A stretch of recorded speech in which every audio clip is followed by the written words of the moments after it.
James Schoeffler was a U.S. Forest Service officer in Utah. In April of 2012, he was conducting a routine patrol of a popular scenic hiking trail deep in the forest. He was about halfway through his walk when he noticed a tripwire strung between two trees at the entrance of a small deadwood shelter along the trail. He followed the wire and was led to a ball made of rocks and sharpened sticks hanging in the air, which was set to fall when the tripwire was hit. After further inspection, another trap was found at a second entrance to the small shelter.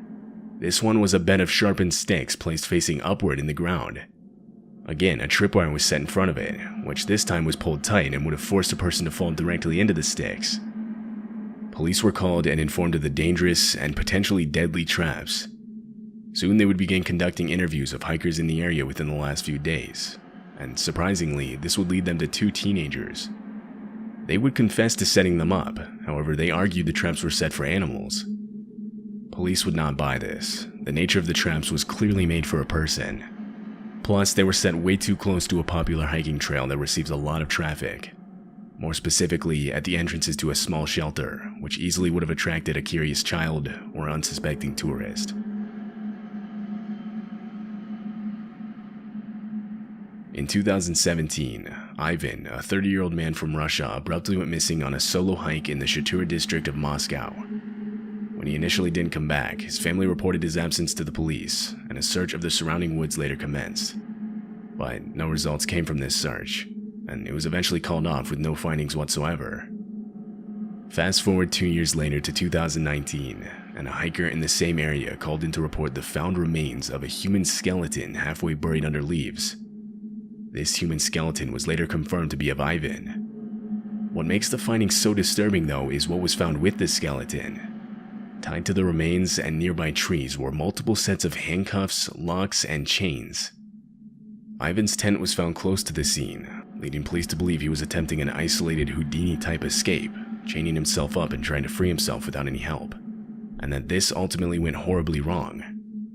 One of his friends even later stated that this type of stunt was something he could see Ivan doing, as he would often practice survival skills in extreme conditions. But others believe Ivan was murdered, and that the crime scene was simply set up after the fact so that it would look like it was a tragic accident. Ivan's official cause of death hasn't been determined.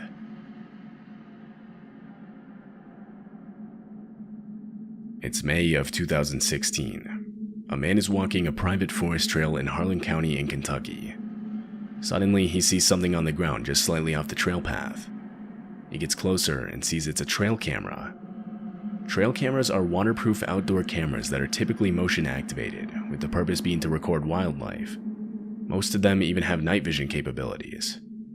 They're a somewhat common sight in the forest, so the man didn't give much thought to the discovery. Although, this camera didn't have any memory card or batteries inside. It looked like it was abandoned, and so the man decided to take it with him. Later, the man recalls giving the camera to a friend. When his friend put batteries in the camera, an explosion immediately went off inside of it. The trail camera was rigged with explosives that were set to go off the second batteries were installed. The explosion was large enough to blow off some of the man's fingers and cause injury to his stomach. Police launched an investigation and found another camera on the trail rigged to explode. Eventually, the cameras were traced back to a man named Mark Sawaf, who was immediately identified as a suspect. Police were granted a search warrant to his home, and there they found all the equipment used to create the explosives, along with a note that read, "Broken camera for a broken soul." Mark was taken into custody. Meanwhile, more reports of exploding cameras around the area were coming in. In response, police would take Mark back out into the forest and have him detail the locations of the remaining live explosive devices. But while in the forest with police, Mark would lunge at one of the officers' pistols in a last-ditch effort to get away. The physical altercation would result in Mark being fatally shot. Mark never revealed where his remaining trail cameras were before his death, although police believe there are numerous others within a 5-mile radius of those Kentucky woods, all of which just waiting to be discovered by some unfortunate person.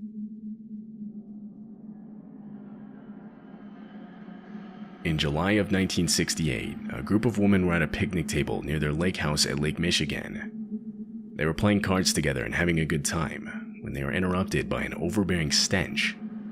It got so bad that the women began struggling to breathe, forcing them to cut their game short. They assumed a dead animal must have been nearby, and not knowing what else to do, they alerted their cabin's caretaker, Chauncey Bliss. Chauncey headed out to those woods, but instead of finding a dead animal, he followed the stench to another cabin he oversaw around half a mile away. He forced himself through the horrible odor closer towards the front door, but he quickly realized something was wrong. He noticed holes in the glass of the windows. He glanced inside one of them and saw a woman's remains lying on the floor. Behind her, he caught a glimpse of several others in the same manner. Horrified, Chauncey ran away and called the police. Police arrived at the scene, and a total of 6 bodies were discovered. It was every member of the Robeson family. No one had seen them in weeks, but the family had told others they were planning on a trip out of town, therefore no one questioned it. Police concluded that they had been killed at least a month earlier. Investigations into who could have done this didn't turn up much. There wasn't much evidence at the scene, and the family didn't have any known enemies. The most prominent suspect was an employee of Mr. Robeson, but this man would never be tried in court. Over 50 years later, it's still unknown who's responsible for the Robeson family murders.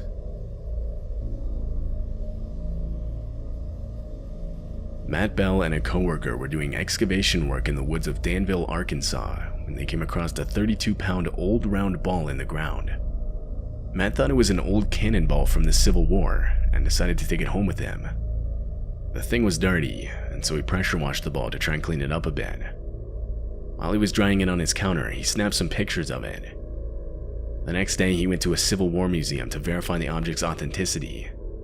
This is where he was informed that it wasn't a cannonball at all, rather a Civil War-era pressure-activated landmine that was still active. Matt was forced to take the explosive back home, where he called police. 20 homes in the nearby area were evacuated, and a bomb squad was called in. The explosive was carefully taken to a landfill where it was safely set off. Matt recalls his coworker throwing the mine to him out of a ditch when they first found it. That, along with multiple car rides and being pressure washed, Matt is extremely lucky the landmine didn't explode on him.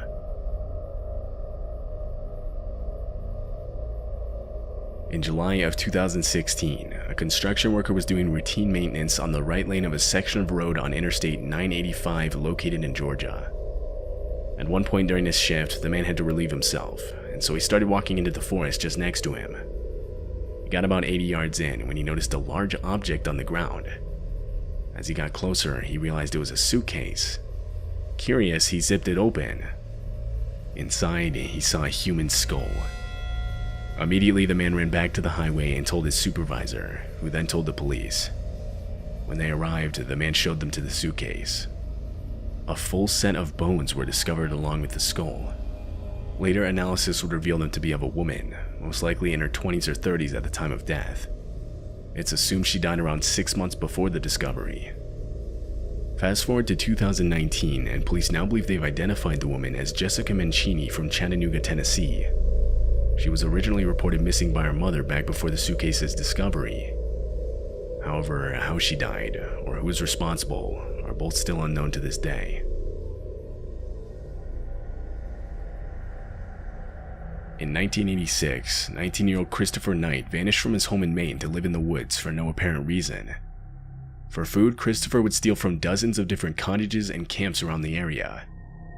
During his break-ins, he would also take things like clothing, camping gear, propane tanks, batteries, and other stuff. People in the area were quickly made aware of his presence. Some even started intentionally setting out supplies for the guy just so he wouldn't break into their homes during the night. But even though his means of living were pretty well known in the area, if one thing was certain, he did not want to be found. Christopher went to extreme lengths to cover his tracks. For example, he would opt to never start a fire so that the smoke wouldn't reveal his camp's position in the woods. Winters would get extremely cold at around 10 degrees Fahrenheit, but still Christopher didn't start a fire, instead opting to cover himself in multiple sleeping bags. But as the years passed and security cameras became more common, Christopher's break-ins would eventually start showing up on security camera footage.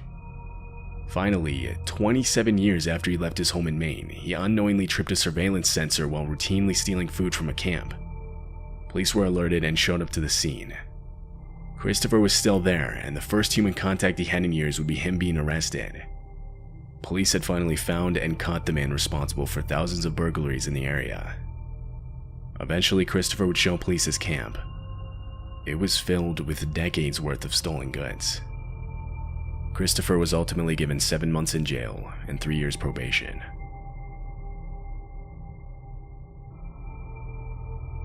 It's April 26, 2021.